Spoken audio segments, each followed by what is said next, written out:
Hi guys, welcome to my online से। मेरा नाम है देश। सो गाइस, आज के इस वीडियो में हम लोग बात करने वाले हैं एचयूएफ के टैक्स बेनिफिट्स के बारे में। सो इस वीडियो के अंदर मैं आपको बताने वाला हूं कि एचयूएफ आखिर होता क्या है, इसका क्या इंपैक्ट पड़ता है टैक्स के ऊपर, कैसे आप लोग इसके ऊपर टैक्स वगैरह बचा सकते हैं एक एचयूएफ को बनाकर, क्या एडवांटेज है, क्या ड्रॉबैक्स है एचयूएफ के, कैसे एचयूएफ को क्रिएट किया जाता है और एचयूएफ के अंदर कैपिटल जो है कैसे क्रिएट की जाती है। ये सारी चीज़ें जानने को मिलेगी आपको एक ही वीडियो के अंदर। गाइस, वीडियो को शुरू करने से पहले बताना चाहूंगा, अगर आप लोग एक टैक्स एक्सपर्ट के थ्रू अपनी टैक्स प्लानिंग कराना चाहते हैं एचयूएफ के थ्रू, लिंक मैं आपको सिंपली डिस्क्रिप्शन बॉक्स में दे दूंगा, जहां पे बहुत ही कम कॉस्ट के ऊपर आप हमारे टैक्स कंसल्टेंट्स एक्सपर्ट के साथ में गेट इन टच हो सकते हैं। तो गाइस, सबसे पहले बात करते हैं कि आखिर एचयूएफ होता क्या है। तो देखिए, ये एक सेपरेट एंटिटी होता है। अल्टीमेटली एक लाइन के अंदर बात करूं कि एचयूएफ बनाने का लॉजिक ये होता है कि आपको एक एक्स्ट्रा पैन कार्ड यहां पे मिल जाता है। जी हाँ, तो जैसे होता है क्या, एक तो आपका पर्सनल पैन कार्ड हो गया जो आपके नाम पे होता है, उसके साथ में गाइस यहाँ पे आप क्या कर सकते हैं, जब भी आप एक एचयूएफ को क्रिएट करेंगे तो आपका एक सेपरेट पैन कार्ड और बन जाएगा। वो पैन कार्ड क्या होगा, मान लीजिए आपका नाम देवयश है, तो एक तो आपका पर्सनल पैन कार्ड हो गया, उसके साथ में एचयूएफ के नाम पे भी देवयश एचयूएफ करके एक और आपको सेपरेट पैन कार्ड मिल जाएगा। अब गाइस, अच्छी बात क्या है, ये जो आपको सेपरेट पैन कार्ड मिलेगा, इसके अंदर आपको वो सारी टैक्स की डिडक्शन मिलती है जो एक इंडिविजुअल पर्सन को मिलती है। मतलब अल्टीमेटली बात करूं कि मैं खुद को ही दो बार टैक्स के अल्टीमेटली बेनिफिट्स प्रोवाइड कर रहा हूं। सो गाइस, ये बात भी है कि यहाँ पे आपको 2 बार आईटीआर फाइल करनी पड़ती है, एक तो खुद की पर्सनल इंडिविजुअल आईटीआर और उसके साथ में एचयूएफ की भी आईटीआर। और एचयूएफ के अंदर आपके सारी फैमिली मेंबर जो इंक्लूडेड होते हैं, जिसको हम लोग हिंदू अनडिवाइडेड फैमिली कहा जाता है। चलिए मैं आपको एक प्रैक्टिकल एग्जांपल के साथ में समझाता हूं। मान लीजिए आप घर में जो है 4 फैमिली मेंबर है, हस्बैंड हो गए, वाइफ हो गए और 2 चिल्ड्रन हो गए।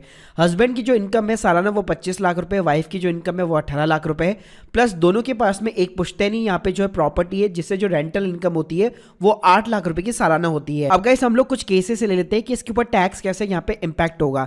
तो मान लीजिए अगर मैं केस 1 ले लूं कि मान लीजिए हस्बैंड की जो इनकम है वो है यहाँ पे भाई 25 लाख रुपए, तो ऑब्वियसली बात है वो 30% टैक्स स्लैब के अंदर यहाँ पे फॉल करता है। तो उसके साथ में अगर आप उसकी प्रॉपर्टी की रेंटल की जो इनकम है 8 लाख रुपए, वो भी आप ऐड कर दोगे तो 8 लाख रुपए के ऊपर आपको 30% यानी ऑलमोस्ट 2.4 लाख रुपीज का आपको टैक्स पे करना पड़ता है। वहीं पे अगर मैं केस 2 की बात करूं, मान लो अपने हस्बैंड की जगह वाइफ की जो इनकम है उसके अंदर 8 लाख रुपए ऐड कर दिए, तो अल्टीमेटली वो भी 30% टैक्स स्लैब के अंदर फॉल करती है और उसको भी यहाँ पे 2.4 लाख रुपीज का टैक्स पे करना पड़ेगा। कई लोग क्या करते, मान लीजिए जो प्रॉपर्टी रेंटल की इनकम होती है उसको डिवाइड कर लेते हैं कि 50% हस्बैंड की हो गई, 50% वाइफ की हो गई। तो गाइस, उस केस में भी अगर दोनों 30% स्लैब के अंदर यहाँ पे जो है फॉल करते, तो उसके बावजूद भी दोनों की जेब से यहाँ पे 2.4 लाख रुपीज का यहाँ पे बेसिकली टैक्स जाने वाला है।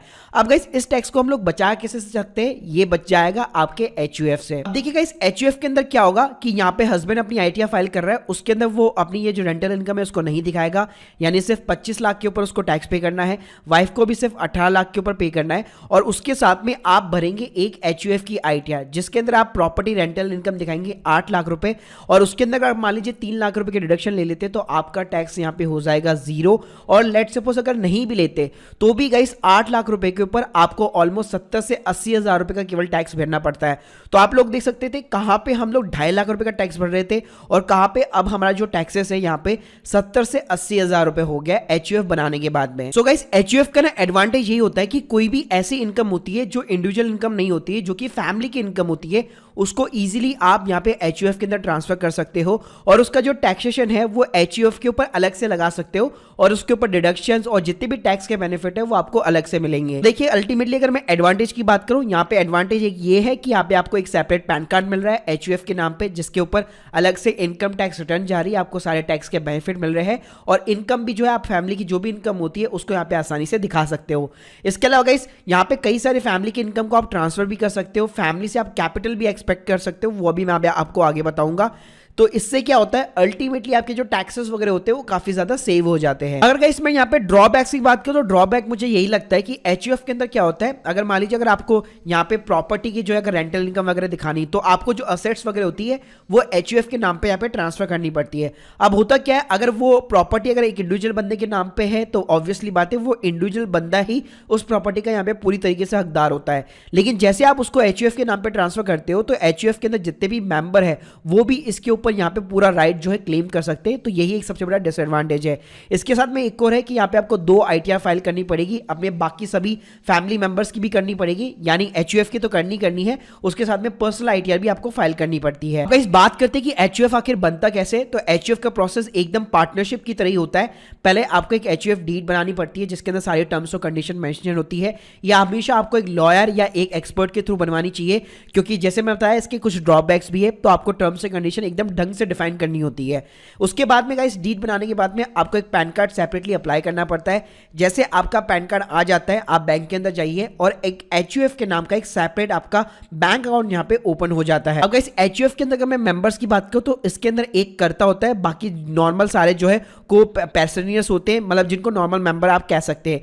कर्ता की मैं बात करूं तो जो भी यहाँ पे फैमिली का सबसे सीनियर मेंबर होगा, जो मेल मेंबर होगा, उसको यहाँ पे राइट होता है। जो भी सारे डिसीजन लेता है फैमिली के, वो यहाँ पे कर्ता कहलाता है।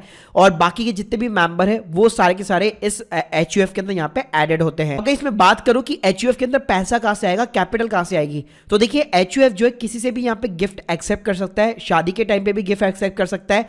और यहाँ पे HUF के अंदर यहाँ पे जितने भी कोई भी नॉर्मल अगर पर्सन होगा तो उससे भी यहाँ पे गिफ्ट एक्सेप्ट कर सकता है, लेकिन बिलो द 50,000 रुपीज। साथ में गाइस यहाँ पे HUF जो है अपने मेंबर से यहाँ पे लोन वगैरह भी एक्सपेक्ट कर सकता है। और साथ में जो प्रॉपर्टीज होती है, HUF जो है अपने नाम पे प्रॉपर्टी वगैरह भी बाय वगैरह कर सकता है। तो उनसे जो उनकी रेंटल इनकम हो रही है, जो इंटरेस्ट की इनकम हो रही है, वो सारी HUF के हेड्स के अंदर टैक्सेबल होती है। साथ में गाइस यहाँ पे अच्छी बात ये है कि HUF यहाँ पे इन्वेस्ट भी कर सकता है उन पैसों को। जी हाँ, तो या किसी बिजनेस में इन्वेस्ट कर दिया, मान लो शेयर्स और म्यूचुअल फंड खरीद लिए एक डीमैट अकाउंट खुलवा के, और अच्छी बात है HUF के नाम पे आप डीमैट अकाउंट भी खुलवा सकते हो। इसके अलावा आप बैंक के अंदर फिक्स डिपॉजिट कर सकते हो, कोई भी रेंटल की इनकम हो गई या कोई भी अदर सोर्सेज की इनकम हो गई, वो सारी की सारी इनकम जो है HUF के हैंड्स में यहाँ पे टैक्सेबल होती है। तो इससे फायदा ये होता है कि फैमिली की जो भी इनकम होती है वो आपके एज ए पर्सनल यहाँ पे जो है टैक्सेबल नहीं होगी, वो सारी की सारी इनकम जो है यहाँ पे HUF के अंदर ट्रांसफर हो जाती है और आपका काफी ज्यादा यहाँ पे टैक्स बच जाता है। So guys hope you like this video, please subscribe channel. अगर आप लोग हमारे थ्रू यहाँ पे कंसल्टेशन बुक कराना चाहते हैं अपने टैक्स प्लानिंग के ऊपर,